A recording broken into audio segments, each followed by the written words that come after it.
Fala pessoal, tudo bem? Meu nome é Júlio César, professor de Matemática e Raciocínio Lógico, e a partir de agora farei a correção da parte de Raciocínio Lógico Matemático da prova da UFRJ 2022 para o cargo de assistente em administração. Então, a primeira questão. Nós temos 4 proposições, também consideradas premissas. E em relação a essas 5 assertivas, precisamos assinalar aquela que representa uma conclusão correta. O que a gente vai fazer aqui, pessoal? Vamos trabalhar o conceito de diagramas lógicos. Vamos representar as 4 premissas do enunciado, as 4 proposições, a partir da ideia dos diagramas lógicos, e na sequência vamos analisar as opções de resposta, sendo a única verdadeira, a única correta, a nossa solução. Então vamos lá. Inicialmente nós temos todo matemático, que é o conjunto M, gosta de frutas, que é o conjunto F. Aqui nós temos um quantificador universal, então existe uma relação de inclusão. O conjunto dos matemáticos está dentro do conjunto daqueles que gostam de frutas. Então nós temos essa representação. Matemáticos contido no conjunto F, que é o conjunto daqueles que consomem frutas, que gostam de frutas. Beleza. Agora vamos à segunda premissa. Todo engenheiro, que é o conjunto E, gosta de frutas, conjunto F. Então, o conjunto dos engenheiros está contido no conjunto daqueles que gostam, que consomem frutas. E observe que existem matemáticos que também são o quê? Engenheiros. Então, nós temos essa representação. Todo engenheiro gosta de frutas, o conjunto E está dentro do conjunto F, e existem matemáticos que são engenheiros. Está aqui a interseção entre esses conjuntos. E nós temos ainda Tibúrcio, que é o conjunto T, ele é matemático. Aqui que o aluno tem que ter cuidado. O fato de o Tibúrcio ser matemático garante o seguinte: ele pode ser matemático que gosta de frutas, ou ele pode ser matemático e engenheiro e gostar de frutas. Então, existem as duas possibilidades, tá bom? Pode ser uma coisa ou outra coisa. Beleza, vamos analisar agora as opções de resposta. Letra A, Tibúrcio gosta de frutas. É o nosso gabarito, tá bom? O gabarito é a letra A. Porque, independentemente dele ser apenas matemático ou de ele ser também engenheiro, ele sempre vai gostar de frutas. Tá legal? Agora, observe, letra B, Tibúrcio não gosta de frutas. Está errado, né? Obrigatoriamente ele tem que gostar. Letra C, Tibúrcio é engenheiro. Repare que ele pode não ser engenheiro. Ele pode ser apenas matemático. Tibúrcio não é engenheiro. Ele pode até ser engenheiro, tá bom? Existe essa possibilidade. E aqui está me garantindo que o Tibúrcio é matemático e engenheiro. Ele até pode ser, porém, ele pode ser apenas matemático, o que iria contrariar a letra E, que está errada, portanto, reiterando o gabarito, é a letra A. Então, questão que versa sobre diagramas lógicos, o ideal é que o aluno sempre analise todas as assertivas, todas, sem nenhuma exceção, para poder analisar. E a partir daí, por exclusão, ele vai concluir o gabarito. Aqui, por acaso, o gabarito era a letra A. Mas ainda assim, eu tive o cuidado de analisar as demais assertivas. Beleza? Vamos para a próxima questão. Nessa questão, nós temos o raciocínio de união com dois conjuntos, tá bom? Eu tenho aqui um total de 60 alunos. T é igual a 60.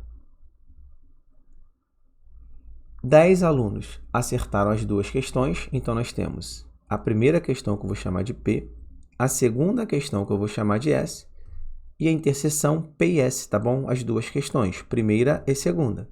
No caso, são 10 alunos. 35 acertaram a primeira questão. Então, P é 35. E 18 acertaram a segunda. Então, aqui nós temos 18 alunos. O que a banca quer saber? A quantidade de alunos que acertou exatamente uma das questões. Aqui é o seguinte, pessoal, exatamente uma, eu excluo a interseção, porque são aqueles que acertaram as duas, e eu tenho que ter cuidado, porque pode acontecer, ainda não temos certeza sem analisar antes, de haver alunos que não acertaram nenhuma das questões. Vamos ter cuidado com isso. Vamos lá. Vamos representar aqui os nossos conjuntos. Primeira questão e segunda questão, beleza? Na interseção, nós temos 10 elementos. São aqueles que acertaram ambas, beleza? Meu conjunto P deve conter 35 elementos e o conjunto S 18. O que a gente faz? 35 menos 10 dá 25. E 35 Perdão, 18 menos 10 dá 8. Observe que na união, que é justamente o que está dentro do nosso diagrama, nós temos 25 mais 10 mais 8. Aqui nós temos um total de 43 elementos, beleza? Se o total, o conjunto universo é 60, é porque existem 17 alunos que não acertaram nenhuma, tá? Que eu vou chamar de N. Beleza? Só para poder deixar bem completa aqui a nossa correção, óbvio, né? Eu já conseguiria resolver a questão somente com a união. Mas é sempre legal, né? Deixar a correção completa. Por isso que eu estou continuando aqui, tá bom? Então, nós temos aqui 17 alunos. E eu quero saber aqueles que acertaram exatamente uma. Exatamente uma, eu excluo a interseção, porque são aqueles que acertaram duas.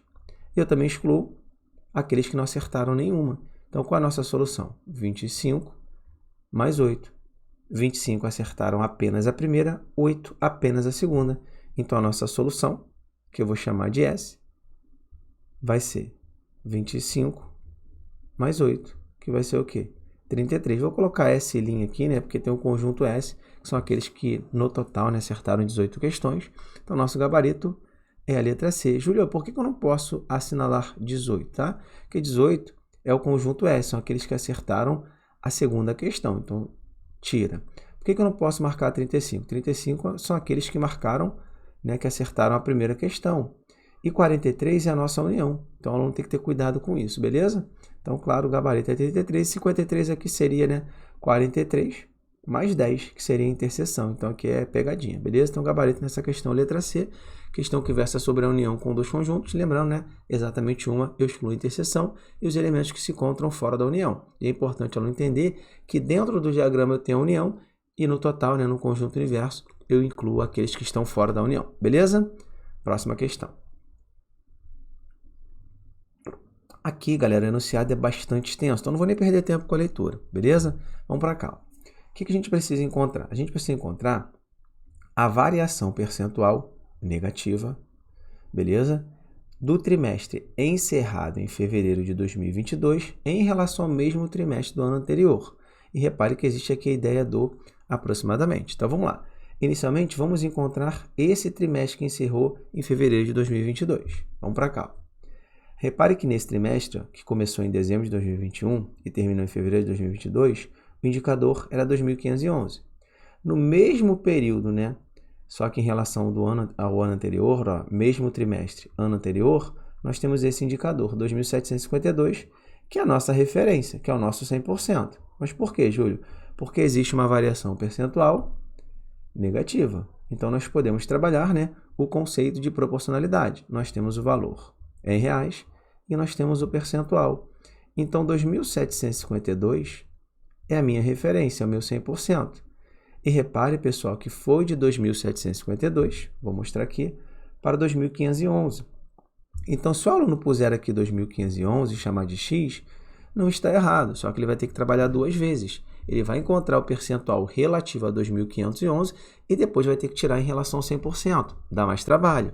Aí, qual é a ideia aqui, pessoal? A ideia é já trabalhar o valor de redução. O que o aluno faz? Ele pega 2.752, retira o 2.511, 2 menos 1, 5 menos 1, 7 menos 5 e 2 menos 2 dá 0. Então, 241 é a redução. A partir daqui, o valor de x já é o percentual, né? Essa variação percentual negativa. Regra de 3 associada à porcentagem, a gente multiplica cruzado. Aqui o mais difícil é a conta, né? Que o aluno vai ter 2.752 vezes x, que é igual a 241 vezes 100, que vai ser o 241 seguido de 2 zeros. 2.752 está multiplicando, eu passo para o outro lado dividindo. Então, vou ter 24.100 dividido por 2.752. Aqui que o aluno passa a ter um pouquinho mais de trabalho, ele vai encontrar aqui, ó, aproximadamente 8,75, claro, que é uma variação percentual negativa de 8,76%, já que eu quero a ideia do aproximadamente, tá bom? Então, mais difícil aqui é o aluno fazer essa conta. Então, nessa questão, o gabarito é a letra D. E, né, sempre é importante a gente falar sobre detalhes. E em relação à regra de 3 associada à porcentagem, é que não existe aquela situação de aluno analisar, né, se as grandezas são diretamente ou inversamente proporcionais. Nesse caso, né, a regra de 3 associada à porcentagem, as grandezas sempre são diretamente proporcionais, e sempre, então sempre, né, vamos multiplicar cruzado. Próxima questão. Nessa questão, a gente vai trabalhar o raciocínio de regra de 3 composta, beleza? Bastante cuidado, porque são detalhes que fazem diferença. Então, repare o seguinte. Inicialmente, nós temos 6 assistentes em administração, que eu vou chamar de operários, beleza? Então, são 6, beleza? E eles trabalham da seguinte forma. São 6 horas de atendimento ao público e 2 horas, né, com rotinas administrativas. Então, olha só. Em relação às horas por dia, eles trabalham 6 horas atendendo ao público externo, beleza? Que é o público dos discentes, beleza. Aí o que acontece? Nesse caso, eles conseguem atender 288 alunos por dia. Então, eu posso colocar o seguinte, ó. Atendimentos são 288, chamei de AT, tá bom? E quantidade de dias, 1 dia, beleza? Show. Agora, houve um rearranjo, tá? E metade da equipe em 8 horas diárias, então metade passa a ser 3 e a quantidade de horas 8. Eles, nesse atendimento ao público, eu quero saber quantos alunos, né, ó, número de alunos atendidos por esse setor, então vou chamar o atendimento de X, e eu quero saber em 5 dias. Então, repare que eu tenho uma regra de 3 composta. Aqui é o seguinte, galera, existem várias formas de resolvê-la, só que eu gosto sempre de trazer para o aluno a ideia universal, aquela ideia que dá certo sempre. E a ideia é a seguinte, vamos considerar inicialmente que existem 4 frações. Então, vamos isolar aquela que contém o X. No caso aqui, a quantidade de atendimentos, são os alunos atendidos, beleza? E a gente vai isolar essa fração, deixá-la à esquerda da igualdade. Se eu tenho 4, eu terei 3 à direita. E antes eu posso simplificar. Eu posso dividir 6 por 3, que vai dar 2. O que é isso na prática? Eu divido ambos por 3. 6 dividido por 3 dá 2. 3 dividido por 3 dá 1. Aqui eu vou dividir ambos por 2. 6 por 2 dá 3. 8 por 2 dá 4. E agora eu faço as análises. Olha só. Todas em relação a X. Se eu estou diminuindo a quantidade de servidores, eu vou diminuir a quantidade de atendimentos. Então, grandezas diretamente proporcionais. Se eu tenho mais horas por dia, eu atendo mais alunos. Grandezas diretamente proporcionais. Se eu tenho mais dias, de 1 para 5, eu atendo mais alunos. Então, repare que as 3 grandezas são diretamente proporcionais. Eu coloquei um D para o aluno entender o seguinte, eu mantenho a fração original, ou seja, eu deixo como está. Aproveita o D, deixa como está. Então, vai ficar o seguinte, ó, 2 sobre 1, 3 sobre 4 e 1 sobre 5. Vou repetir 288 sobre X e vou multiplicar. 2 vezes 3 vezes 1 dá 6. 1 vezes 4 vezes 5 dá 20. E agora vamos multiplicar cruzado, já que existe uma proporção. 6 vezes X é igual a 288 vezes 20. Eu faço 288 vezes 2, que dá 576 e acrescento 0. Agora eu divido 5.760 por 6. O 6 está multiplicando x, a operação inversa de divisão. E aqui, pessoal, vamos encontrar, ó, 57 dá 9, sobra 3. Vai dar 960, né? 57 dá 9, sobra 3. 36 dá 6, sobra 0, acrescenta. Então, aqui a gente tem 960. Portanto, o gabarito é a letra B. Então, regra de 3 composta, não tem que ter esse cuidado, né, de analisar as grandezas. Se são diretamente proporcionais, a gente mantém a fração original. Se aparecesse alguma inversa, o que a gente faria? Inverteria a fração original. Beleza? Vamos lá, próxima questão. Vamos lá, pessoal. Um investidor aplicou 1/4 do seu capital a juros simples comerciais de 18% ao ano pelo prazo de 16 meses. Vamos parar aqui. Vamos considerar que esse capital, o total é X, beleza? Então, a gente passa a ter a seguinte situação. Vou chamar de juro 1, J1, beleza? Eu vou ter um capital de 1/4 de X, que é a mesma coisa que X sobre 4. Eu vou ter um prazo de 16 meses, que é o tempo, e eu vou ter uma taxa de 18% ao ano. Então, vamos colocar aqui, ó, o tempo. São 16 meses, e aqui eu tenho 18% ao ano. Ok. Ah, beleza? Então, o juro 1, ele vai ser o capital, que multiplica a taxa, que multiplica o tempo. Só que o meu tempo ele é mensal, então vamos manter essa taxa mensal, porque eu não posso, né, trabalhar unidades diferentes. Aqui existe uma proporcionalidade, é só dividir por 12. Como o ano tem 12 meses, se eu dividir 18 por 12, eu encontro 1,5% ao mês, beleza? Porque no regime de juros simples, existe uma proporcionalidade entre a taxa, beleza? E o tempo. Então, posso trabalhar essa divisão por 12. Então, eu tenho aqui 1,5% ao mês. Então, vai ser 1,5% ao mês, como são 16 meses, eu multiplico por 16. Então, o cuidado, né, inicial é esse.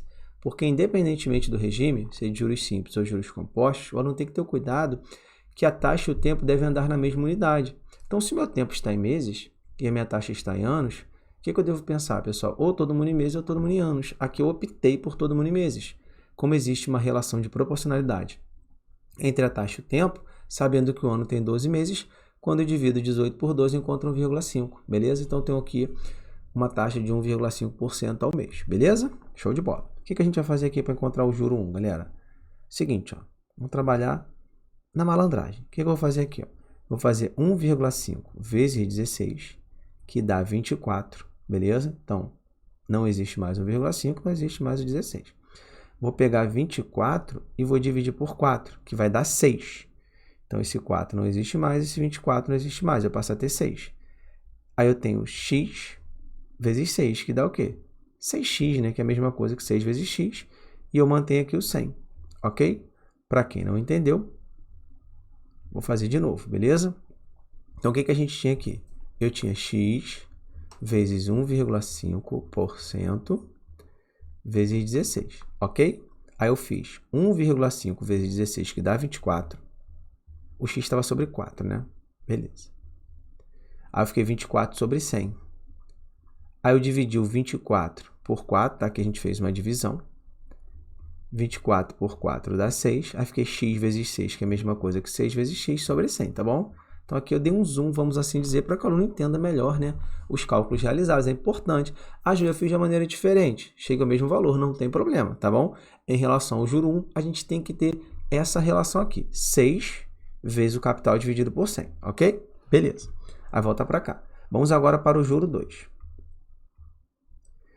que é o restante. Então, o capital é 3/4 de x, que é a mesma coisa que 3x sobre 4. A taxa é de 24% ao ano.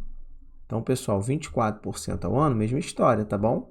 Como o prazo é igual, eu vou dividir por 12, já que o ano tem 12 meses, e vou chegar a uma taxa mensal de 2%. Então, é 2% ao mês, beleza? E o período são 16 meses. E eu preciso calcular o juro 2. Beleza. Observe o seguinte, a banca falou mesmo prazo, por isso 16 meses, em regime de capitalização. Vamos conversar aqui rapidinho sobre isso, pessoal.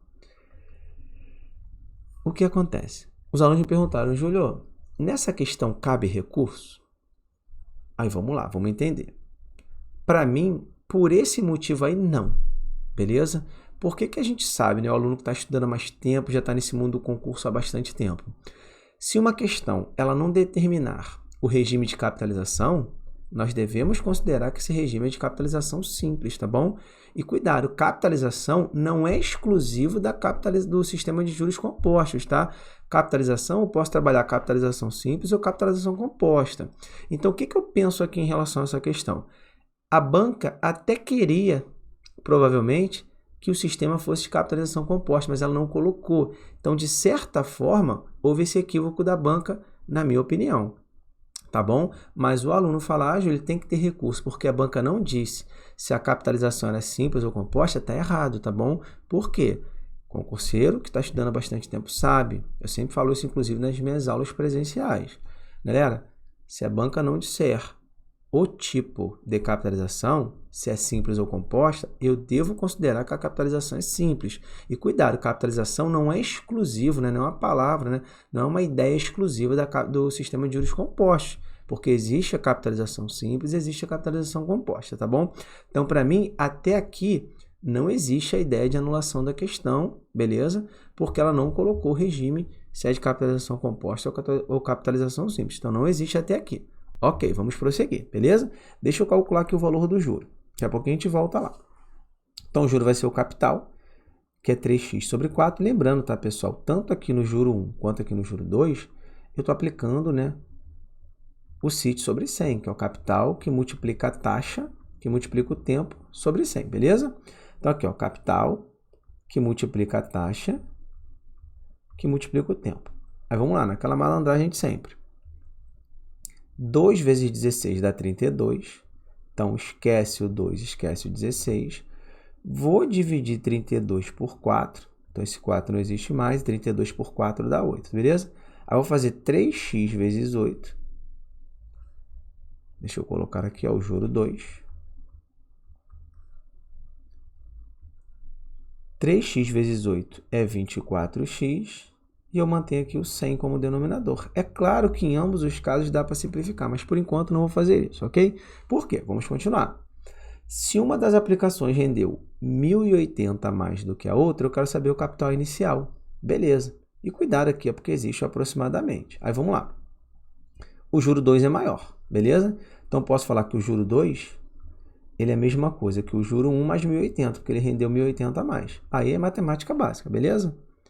Vai ser a equação do primeiro grau. Eu tenho que o juro 2 é 24x sobre 100. O juro 1 é 6x sobre 100. E eu tenho aqui o 1080. 6x sobre 100 vem para cá, negativo. Então, 24x sobre 100 menos 6x sobre 100. Isso tem que ser igual a 1080. Pessoal, diferença de frações, o denominador é igual. Eu mantenho o denominador e trabalho a diferença dos numeradores. 24x menos 6x é 18x. Olha a matemática básica aí presente. O que eu faço? Multiplico aqui o 100 por 1080. É uma proporção. Então, 18x é igual a 108.000, porque é só pegar o 1080 e acrescentar 2 zeros. Aí eu passo a ter 108.000. Então, x, que é o capital, vai ser 108.000. Deixa eu melhorar isso aqui para não ficar zoado. Dividido por 18. Então, aqui o valor de x é 6.000. Então, gabarito, se eu estou na prova, eu marcaria a letra A. Beleza. Agora vamos trocar uma ideia. Repare que aqui existe a ideia do aproximadamente. É daí que eu penso que a banca queria que ali, né, fosse a capitalização composta em relação ao restante, né, porque faz mais sentido. Porque se eu encontrei exatamente 6.000, ali está a ideia do aproximadamente, e acima, né, no enunciado, a banca não colocou o sistema de capitalização regime, não significa, né, eu penso que a banca imaginou que ali ela fosse colocar, né, ela queria colocar a capitalização composta, por algum motivo ela não colocou. Aí vamos, né, trocar ideia. Eu, Júlio, estou na prova. Eu garanto que eu pensaria que a capitalização é simples, porque na ausência, né, a banca silenciando, eu considero que a capitalização é simples, e ainda que exista ali o aproximadamente, eu marcaria 6.000 e vou embora. Agora, o que o aluno pode pensar aqui? Como a banca colocou aproximadamente, nós encontramos o exatamente, o aluno poderia tentar um recurso aqui com a ideia do enunciado incompleto. Esse enunciado não está legal, ele foi mal redigido, foi mal formulado, tá bom? Então a minha ideia é essa. Cabe um recurso em relação a essa questão? Sim, em relação à ideia do enunciado incompleto, mal formulado, mal redigido. E esse enunciado aí tem que ser claro, beleza? Agora, caber recurso em relação à ideia da capitalização não ter sido informada, isso aí não vale, tá, pessoal? É só porque o enunciado está mal redigido, principalmente com a ideia da aproximadamente. Se a banca retirasse aproximadamente, aí não, aí o enunciado estaria completo, beleza? Então, cabe recurso? Sim, mas não em relação à ausência do sistema de capitalização, e sim aquela ideia ali do aproximadamente. E eu vou mostrar uma questão para vocês, tá? Que não é da UFRJ, não foi dessa prova. Vamos observar. Uma questão de 2021, Banca Fundatec, que ela fala o seguinte: eu vou aplicar aqui um capital de R$500 em determinado banco, período de um mês, e o rendimento, né, 2,50 de juros. Aí se eu pegar 3.000, um outro capital, nessas mesmas condições, mesmo período, eu quero saber quanto renderia de juros. Questão recente. Pergunto, a banca disse que o regime de juros simples? Óbvio que não. Ela não é obrigada a dizer. Só que ela não tem que entender o seguinte: se ela não dizer, né, se ela não disser, né, qual o regime de capitalização, o aluno tem que considerar a capitalização é simples, beleza? Então aqui a banca não disse nada, ela silenciou. Poxa, então é capitalização simples. Então o que eu tenho aqui inicialmente, pessoal? Tem um capital de R$500, vamos resolver, né? Sempre bom estudar. Eu tenho a taxa de X%, que eu não sei qual é a taxa, X% ao mês. O período é um mês. Eu tenho aqui um juro de 2,50, que é 2,5. Vou aplicar a fórmula para determinar o valor de x. Olha o que eu tenho aqui, pessoal. O juro Nelsite sobre 100. Estou aplicando aqui a fórmula do regime de juros simples para o cálculo do juro, beleza? Vamos lá. Qual é o juro? 2,50. Então, vou colocar aqui, ó, 2,5, que é o juro, é igual. Capital, 500, que multiplica a taxa de x%, que multiplica o tempo, que é um mês. Beleza. Vou cortar esses dois zeros com esses dois. 5 vezes x vezes 1 é 5x, né? Então, tenho 2,5 igual a 5x. 5 está multiplicando x, vem para o outro lado dividindo. Pô, Júlia, eu não sei dividir 2,5 por 5. Pensa o seguinte, 2,5 é metade, tá bom? De 5. Então, a gente tem o seguinte, eu posso dividir ambos por 2,5. A aluno não erra, né? Sabendo que 2,5 é metade de 5, fica fácil o aluno que identificar que vai dar meio, né? Só dividir ambos por 2,5, quem tem dificuldade. 2,5 dividido por ele mesmo dá 1. 5 dividido por 2,5 dá 2. Então, qual é o valor de x, pessoal? 1 sobre 2, que é a mesma coisa, né? Que 0,5% ao mês. Então, a taxa aqui é de 0,5% ao mês. Beleza. O que eu vou fazer agora? Vou calcular, né, em relação ao capital de 3.000, no mesmo período, essa mesma taxa, o valor do juro, e vou chegar à minha solução. Então, vou ter aqui, ó, o valor do juro vai ser igual ao capital, que é 3.000, que multiplica a taxa de 0,5%, que multiplica o período, que é 1. Lembrando que 1 é um elemento neutro, né, do produto, nem precisava colocar. Aí eu corto esses dois zeros com esses dois, e eu vou ter 30 vezes a metade, né, que é 0,5 vezes 1. Metade de 30 é 15. Então, qual é o valor do juro aqui? R$15, pessoal. Gabarito é letra A questão não foi anulada, não houve alunos reclamando em relação a essa questão, é isso, tá bom? Então, guarda no coração de verdade, tá? Uma experiência para as próximas provas. A banca não é obrigada a colocar o regime de capitalização. E a palavra capitalização não é exclusiva do regime de juros compostos, não existe. Se alguém te explicou isso, está errado, porque existe capitalização simples e existe capitalização composta, tá bom? Então, a banca não disse nada, só para poder terminar aqui o raciocínio, eu considero que o sistema de capitalização simples. Lembrando que sistema e regime é a mesma coisa. Sistema de capitalização simples, regime de juros simples é a mesma coisa, tá bom? Vamos embora. Próxima questão.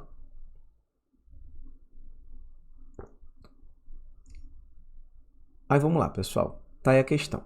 Nós temos aqui 6 assistentes, né, em administração. Eles estão em uma sala, né, com uma mesa e vão analisar alguns termos de compromisso. Beleza. A banca quer saber o seguinte, ó. Todos com possibilidade de apenas uma cadeira, como é que eu consigo permutá-los, né? Eu quero saber o número de maneiras que eles podem sentar em torno dessa mesa. Pessoal, essa questão também houve muita discussão, né? Os alunos conversando comigo. Professor, é 720? Não, não é 720, é 120. Mas por quê? Vamos lá, vamos trocar uma ideia. Seja a mesa quadrada, circular, triangular, retangular, pentagonal, pessoal, não importa. Vamos pensar aqui, ó. Se eu tenho a mesa quadrada, 4 pessoas, tá bom? Lembrando que aqui, ó, eu vou pensar em relação aos polígonos, beleza? Vamos tirar aqui por enquanto a circunferência, só os polígonos, o quadrado, o triângulo, o retângulo e o pentágono. Eu vou colocar a mesma quantidade de pessoas para ficar igual a questão, beleza? Então, se tiver aqui uma mesa triangular com 3 pessoas, A, B e C, uma retangular com 4 pessoas, lembrando que as letras representam pessoas diferentes, e uma pentagonal com 5 pessoas, eu vou até para fechar aqui o raciocínio botar um hexagonal. Não deve ficar muito bonito o desenho, mas eu quero que o aluno pegue a ideia. Com 6 pessoas, o que eu quero mostrar é o seguinte. Pessoal, não importa a forma geométrica. O que importa para que a permutação seja circular é justamente a disposição dos elementos das pessoas ou objetos, depende do que for o nosso raciocínio, em relação a essa figura geométrica. Não importa se eu tenho um triângulo, um quadrado, um retângulo, um hexágono, um pentágono, não importa. Eu tenho que observar a disposição dos elementos em torno daquela mesa. Então, repare que em ambos os casos eu tenho a permutação circular. Se eu for permutar os elementos aqui na mesa quadrada, olha só. Eu tenho a permutação circular, assim como se a mesa fosse triangular, se ela fosse retangular. Repare que se eu for permutar os elementos, que são as pessoas, essa permutação ela vai ser circular, pessoal.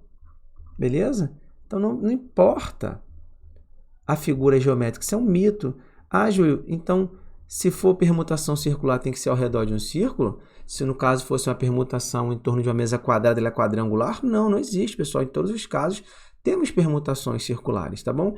Imagine, por exemplo, você que aqui está me assistindo nesse momento, esteja sentado naquela mesa quadrada de bar, com 3 amigos, você e mais 3 amigos, 4 pessoas, se vocês forem permutar entre si, essa permutação ela é feita de maneira circular, embora a mesa seja quadrada, porque ele vai haver a permutação circular entre vocês. Então, pessoal, muitos alunos me questionaram, cabe alteração de gabarito nessa questão? Claro que não, porque a banca não precisa dizer que a mesa, no caso, ela é redonda para que a permutação seja circular. Júnior, mas não disse nada, só disse mesa, mas olha só, seria mais português, tá? De repente a professora de português ajudaria.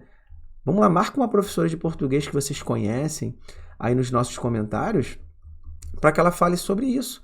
Porque entorno, pelo que eu pesquisei, eu tive cuidado de pesquisar, significa ao redor, tá? Pessoal, botar aqui um asterisco, ó. Entorno, pelo que eu pesquisei, significa ao redor. Tá bom? Então, o que eu quero que vocês façam aí para a gente poder, né, trocar ideia? Comenta aí o que vocês acham dessa ideia de entorno. Entorno não é ao redor de?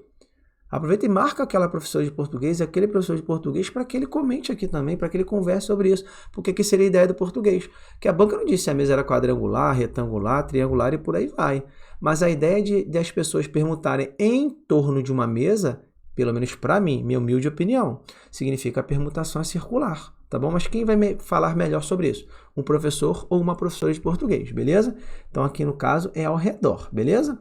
Então, se eu tenho a permutação circular, pessoal, vou colocar aqui agora na circunferência, tá? Só para poder ilustrar aqui a nossa correção. Com 6 pessoas, eu vou ter uma permutação circular com 6 pessoas. Então, o que a gente faz aqui? Aplica a fórmula, que vai ser n menos 1 fatorial, que vai ser 6 menos 1 fatorial. Só essa permutação de 6 pessoas em torno, né, de uma mesa vai ser 5 fatorial. E 5 fatorial é 120, porque é 5 vezes 4 vezes 3 vezes 2 vezes 1, que vai dar quanto? 120. Então, o gabarito é a letra C. Para mim, não cabe alteração de gabarito, né, para o aluno que pensou aqui em 720 como se fosse uma permutação simples. Não, eu discordo. Obviamente, é uma opinião, tá bom? Sei que muitos alunos vão entrar com recurso, já entraram, na verdade, né, porque já se esgotou o prazo, estou corrigindo essa prova após, né, o prazo ser encerrado para entrada com recurso. Não pude corrigir antes porque eu não estava no Rio de Janeiro, estava de férias. Então, pessoal, quem entrou com recurso, show de bola, respeito e na prática, tomara que a banca aceite. Eu vou torcer para que a banca aceite, para que o aluno ganhe o ponto dele. Só que como professor, eu discordo dessa ideia, porque para mim está bem claro aqui que a permutação é circular. E para reiterar isso, eu vou mostrar uma questão para vocês. Eu sempre gosto de fazer isso, tá, pessoal? Olha essa questão aqui, foi de 2014, beleza? De quantas maneiras distintas 4 pessoas podem sentar ao redor de uma mesa quadrada? Pessoal, mesa quadrada, 4 pessoas, ABCD. Pensa na mesa de bar. Imagina que isso aqui é um quadrado perfeito, tá, pessoal? Tá um pouquinho feinho. Permutação entre esses elementos é circular.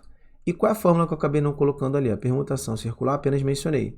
É n menos 1 fatorial, sendo n o total de elementos. Então, aqui é a permutação de 4 elementos. Eu vou ter 4 menos 1 fatorial. Então, a permutação entre esses 4 elementos vai ser 3 fatorial, que é 3 vezes 2 vezes 1, que é 6. E olha que legal. Se eu não pensasse em permutação simples, nem tem aqui a opção de resposta, que seria a permutação simples de 4 elementos, pessoal. Seria o 4 fatorial, que é 4 vezes 3 vezes 2 vezes 1, que é 24. Então, aqui nem houve discussão, porque nem tem essa possibilidade. Nem tem aqui nas opções o 24, descartando a ideia de permutação simples. Então, pessoal, mais um ensinamento. Se for ao redor de, não importa a figura, tá bom? Eu sempre terei permutação circular. Show? Então, vamos lá.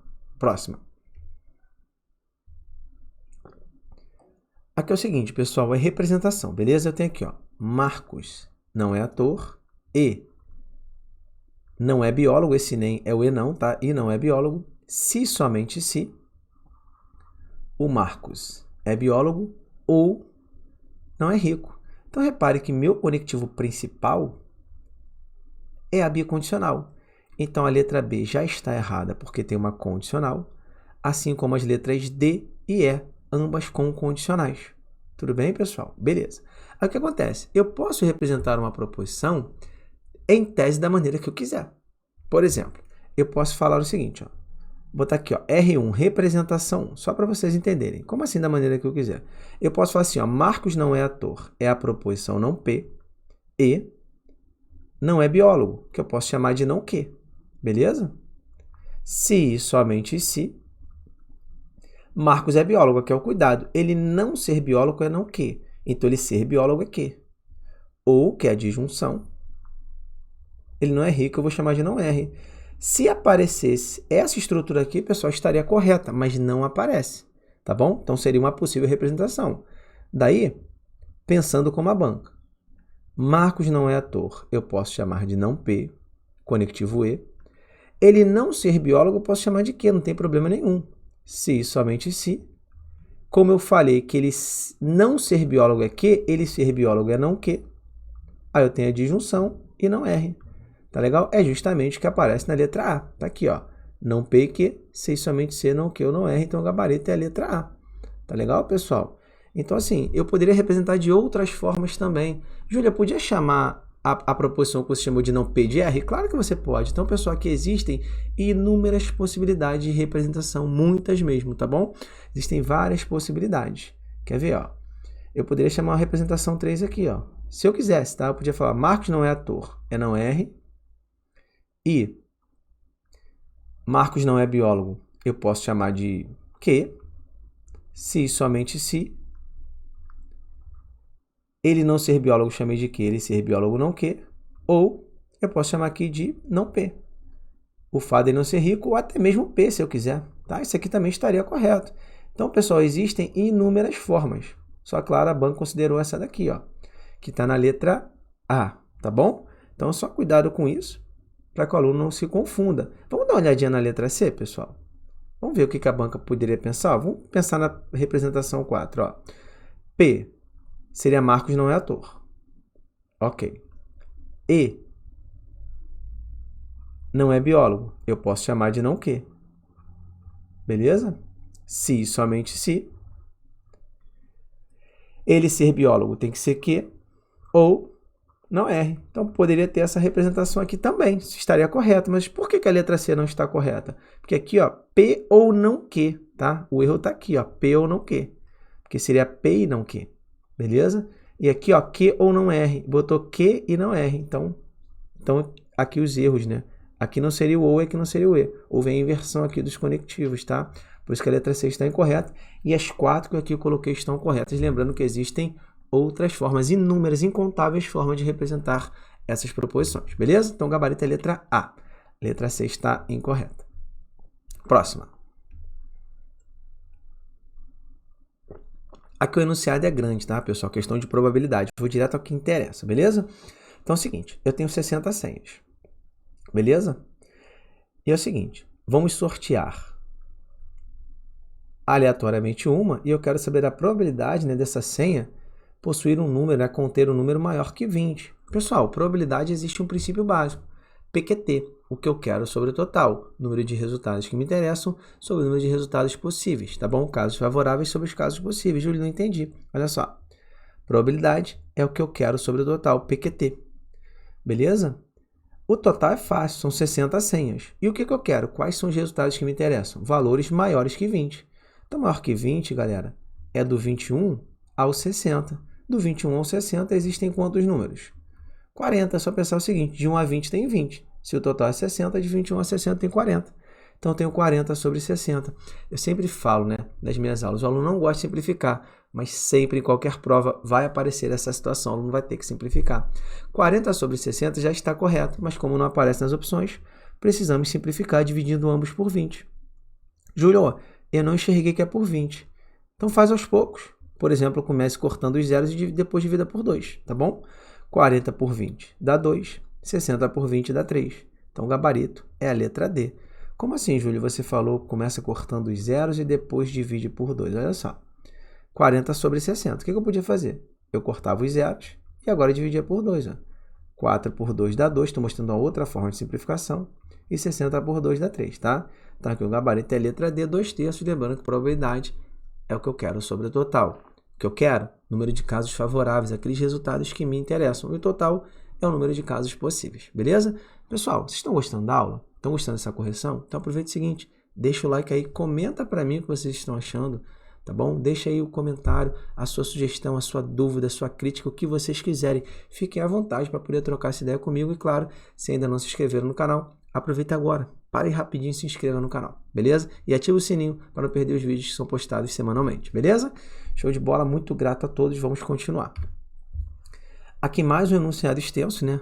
A PR4 gosta disso e eu quero saber a razão entre o percentual de habitantes, né, em que foi aplicada a dose de reforço e aqueles, né, que receberam a segunda dose. Pessoal, razão é uma divisão, questão muito parecida com a questão que foi cobrada em 2017. Então a razão que eu vou chamar de R vai ser o seguinte, vou pegar aqueles que tomaram a dose de reforço e vou dividir por aqueles que tomaram a segunda dose. Ref reforço segue segunda dose. Só que aqui, né, muito aluno caiu na pegadinha. Eu quero a razão entre os percentuais. Pessoal, repare o seguinte, ó. 18% é reforço e 50% segunda dose. Teve aluno pensando nos valores, ó, 130.504 e 47.103, o que é muito mais difícil. Era só pegar, pessoal, 18% e dividir por 50%, reforço, sobre a segunda dose. Então aqui, ó, é 18% sobre 50%. É só cortar os percentuais e dividir ambos por 2. Olha a ideia da simplificação novamente. Ao dividir ambos por 2, 18 por 2 dá 9, 50 por 2 dá 25, portanto, o gabarito é a letra B, 9 sobre 25. Então, repare que aqui, pessoal, a gente tem uma questão de razão. Razão é divisão. Júlio, por que você cortou os percentuais? Vou mostrar aqui. Porque seria basicamente o seguinte, pessoal. Eu teria 18% dividido por 50%. Uma outra forma de resolver é uma divisão de frações. Repete a primeira e multiplica pelo inverso da segunda. Então, seria isso. Por isso, né, que eu cortei os percentuais. Aí eu teria 18 sobre 50, que a gente já sabe que vai dar quanto? 9 sobre 25, portanto, o gabarito é a letra B, tá bom? Então, cuidado, pessoal, com esse tipo de questão. O aluno tem que estar atento em relação a isso. Teve aluno, né, que errou a questão depois conversando comigo nas redes sociais, porque pegou os valores para trabalhar e teve dificuldade na hora de dividir, beleza? Tá, a nossa última questão, que eu, inclusive, né, na aula de revisão, falei, cara, vai cair essa questão aí, beleza? Então, vou admitir que essas proposições são verdadeiras. Aqui a ideia é de argumentação lógica. Eu vou considerar que essas proposições são verdadeiras e a única opção de resposta com valor verdadeiro será a minha solução, tá bom? Então, vamos lá. Quando a banca fala, sabendo que não foi providenciado o levantamento de dados estatísticos, significa que essa proposição aqui é verdadeira, tá bom? Aí, vamos lá. Se essa proposição é verdadeira, essa aqui, ó, providenciar o levantamento desses mesmos dados vai ser falso, né? Porque é o contrário. Se não providenciar é verdade, providenciar é falso. Nós temos uma bicondicional e ela deve ser verdadeira. Então, o que acontece? Essa proposição, o memorando estiver redigido, tem que ser falsa. Por quê, Júlio? Por que ela tem que ser falsa? Porque na bicondicional eu só tenho valores verdadeiros, quer dizer, só tenho uma proposição verdadeira se os valores forem iguais, tá bom? Aí o que acontece? Aqui, ó, redigirá o memorando é uma proposição falsa, porque é a mesma que aqui, ó, o memorando estiver redigido, tá bom? Então, se eu tenho uma condicional do tipo C, então, eu não posso ter V com F, senão ela seria falsa, ela tem que ser verdadeira. Então, elaborar os relatórios, obrigatoriamente, é uma proposição falsa. Lembrando, pessoal, vou até reiterar aqui, ó, todas as proposições devem ser o quê? Verdadeiras. Quando eu falo proposições, eu falo a proposição composta, beleza? Então, aqui na condicional, não posso ter V com F, beleza? Aqui eu tenho uma disjunção exclusiva, ou. Providenciar o levantamento de dados, né, estatísticos é falsa. Então, aqui, ó, organizar os materiais de consulta da unidade deve ser uma proposição verdadeira. Por quê, Júlio? Porque é uma adjunção exclusiva, ela deve ser verdadeira. Na adjunção exclusiva, ela é justamente o contrário da bicondicional. Valores diferentes, proposição verdadeira. Então, por isso que eu não poderia ter valores iguais. Então, não pode essa proposição aqui ser falsa, tá bom? Aí, observando-se as opções de resposta, nosso gabarito vai ser a letra D, tá bom? Repare que nós temos uma conjunção. Ó, o memorando não foi redigido. Pessoal, o memorando estiver redigido, né? Quando ele é redigido, tem um valor lógico o quê? Falso. Deixa eu melhorar aqui, ó. Aquele está sendo redigido é falso. Então, ele não ser redigido é o quê? Verdade. Os materiais de consulta, né, seriam organizados. Repare que isso aqui é uma proposição o quê? Verdadeira. E nós temos aqui uma conjunção. A conjunção somente é verdadeira quando ambas são verdadeiras. Então aqui o gabarito é a letra D. As opções A, B, C e E, todas, sem exceção, substituindo os valores respectivos das premissas nessas proposições, nós temos valor lógico falso em cada uma delas, por isso que não são a nossa solução nenhuma delas, tá bom? Então vou encerrando a nossa correção por aqui, pessoal. Não fiz antes, porque eu não estava no Rio de Janeiro, estava de férias, né? Voltei no final de semana, por isso que eu estou corrigindo essa prova hoje. Duas questões aí que o pessoal pensou em recurso. Para mim, na questão de juros, até cabe, devido ao enunciado não estar bem claro, porque ele tem um aproximadamente. Me parece que a banca queria que o restante do capital fosse aplicado no sistema de capitalização composta, mas faltou essa ideia. Na ausência dessa ideia, eu poderia trabalhar o regime de juros simples e encontrar exatamente 6 mil. Como ali está aproximadamente, induz o aluno ao erro. Então, por o enunciado estar incompleto, dá sim para pedir anulação, porém, não pela ausência da palavra ali composta, beleza? Em relação à permutação circular, sem possibilidade de alteração de gabarito, não cabe recurso para mim, porque isso já é batido, tá? Não é a figura geométrica, é justamente a permutação dos elementos em torno daquela figura e ela vai ser sempre circular, independentemente de ser quadrada, triangular ou, por exemplo, pentagonal, aquela mesa, beleza? Mas, claro, peço que vocês conversem com os professores de português que vocês conhecem, seja um professor ou uma professora, para falar sobre a ideia do entorno, porque para mim, entorno está bem claro, é em torno, é em volta, é ao redor, beleza? Então, mais uma vez, obrigado por estarem aqui, foi um prazer fazer essa correção, espero que vocês tenham gostado, depois deixa um comentário aí o que vocês acharam, beleza? Vai ser um prazer para mim, não esquece o like e também se inscreva no canal. Vamos encerrando a nossa correção por aqui, tamo junto, foi um grande prazer. Até a próxima.